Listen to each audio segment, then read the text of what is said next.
Okay, that's the first 30 minutes. And which would have been part 4. This will be, oh no, this is a brand new chapter. It's not a part. That was part 1 now, because now I got to start at part 2. I'm going to reread that paragraph. A guilt offering is a sacrifice. It was distinct from the biblical sin offering. The transgressor furnished an unblemished ram for sacrifice at the temple in Jerusalem, as well as in cases of sins against holy items. I think I called it destroying religious objects, theft, the commission of fraud or false oaths, with monetary compensation to the victims for their loss, plus a markup of 20% of the value to cover the priest's earnings. What would that be for? Why would Isaiah 53? And of course, the people of the Holocaust were not unblemished. They can't, just like Jesus can't be in 53, the murder of the Holocaust cannot be in Leviticus as unblemished rams. And the kilns of the death camps where the Jewish bodies were thrown, alive or dead, just depended on how many bullets they had handy, are not altars of God. And they're certainly not at the temple, but we don't have that anyway, and that's as much his fault as anybody. He's got 66,000 followers. He can't tell them. We have to build the temple. We could be facing utter destruction the way I interpret Malachi 3. But the world's going to love us. Forget about it. It's okay. No temple. That's okay. The world's going to exalt us. Love the Jew. Messianic era upon us.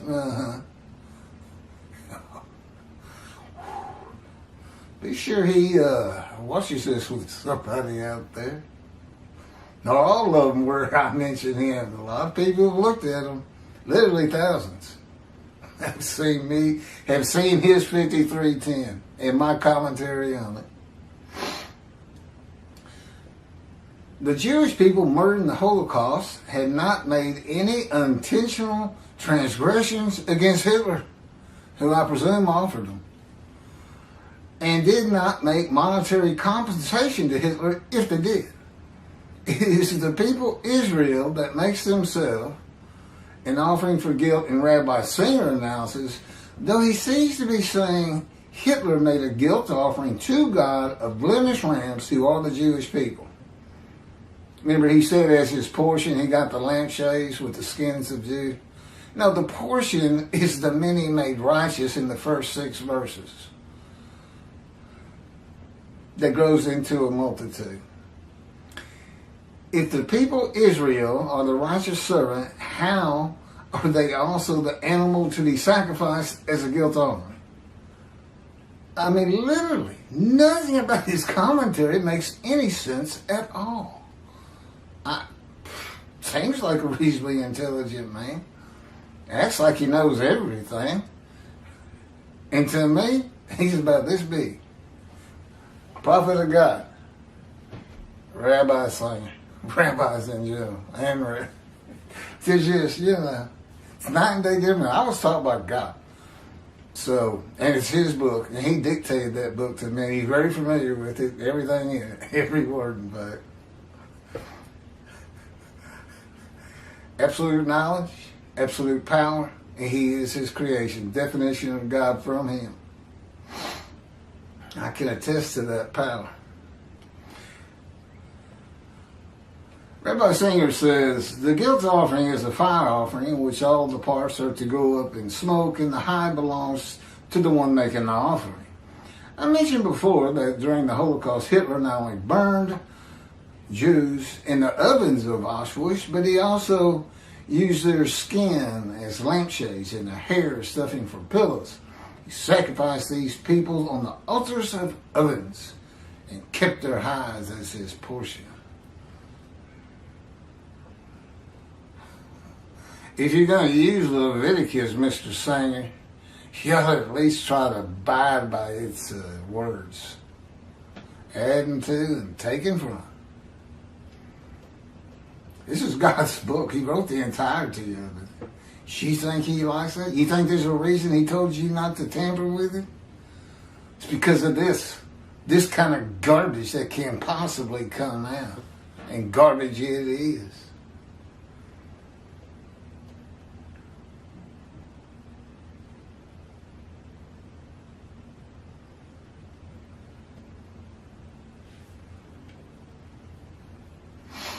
Okay, Isaiah 53:12 also says God's righteous servant is exposed to death. He's exposed to death by disease from an affliction by God. God chose to crush him with disease, but is given long life to make the many righteous. Exposed to death is near death, though he does not die as the victims of the Holocaust did, as Jesus did. God created an animal sacrificial atonement worship system of laws for a primitive, illiterate people to learn what sin, repentance, atonement, and worship are, and to cook their food. That was about as important as anything. Oh, they were still having problems with it in the days of King Solomon. He commanded the Jewish people not to sacrifice their children and told them he no longer wanted their sacrifices through his prophet. The lessons of this teaching tool of the animal atonement worship sacrificial laws of the Torah were concluded, Tovia Singer. God never says these laws are to be applied to human beings substituted for animals. He just flat out just disobeys God, this Tovia Singer. I am his representation, and he is right here governing what comes from my mouth. You think about who's hot and angry at you. You better get a video out there saying 53 is not Isaiah, is not Israel, is what you better get done. And again, I told God I don't think you have it in you. Too pompous, too arrogant, too ignorant.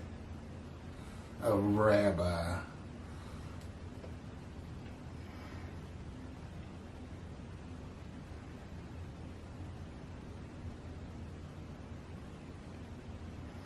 The part of verse 10, Isaiah 53, quote, that if he made himself an offering for guilt, close quote, is interpreted by Rabbi Singer to be actually, literally, translated as guilt offering, and that a guilt offering is defined in Leviticus chapter 7.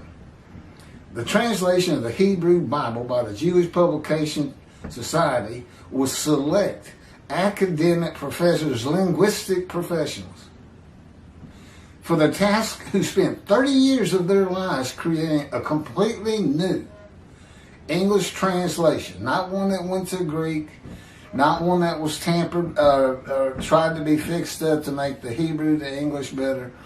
You know, you find the one that's got the quotes for Isaiah 52, 13 through 15, Isaiah 53, 1 through 6. That's what you look for. None of them have it. It affects, I tell you, it affects Jews for Judaism and their use of the word exalt.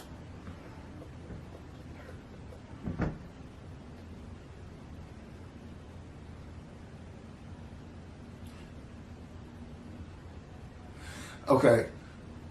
Who, creating a completely new English translation, translate the Hebrew of the Leningrad Codex to be, made himself an offering for a guilt. Nothing about a guilt offering. A righteous servant is a man, not an animal. When an interpretation conflicts with God's teachings and laws, you look to what is wrong with the interpretation, not to what is wrong with God's teachings and laws, adding to them or taking from them. Rabbi Singer's interpretation does not fit Isaiah 53:10. Who receives a long life? It is not the murder of the Jewish people, and it is not Hitler. No one. Would God accept an animal sacrifice of blemished humans from the Gentile Hitler? Of course not. Were the victims of the Holocaust crushed with disease that, if they made themselves an offering for guilt, they would receive long life and see their children? No. Are the 6 million murdered Jews of the Holocaust all the Jewish people gathered as one man? Absolutely not. Had they been, we'd have no Jews in the world. And I'm counting about 21 million right now. 7 in Israel, 7 in America, 7 in Europe and Britain.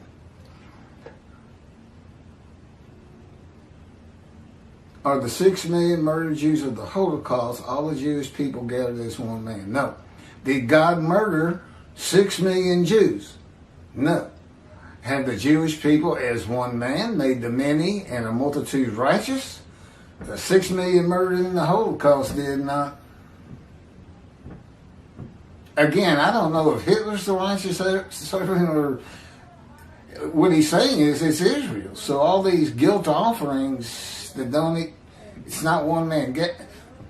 Just go figure. Again, an absurdity. Absurdity. The people Israel, the Jewish people gathered as one man Israel, are not God's righteous servant. I am. I fit the verse. I'm the only one. That's his 53:10. You've heard mine. I was crushed with disease. Had lung cancer.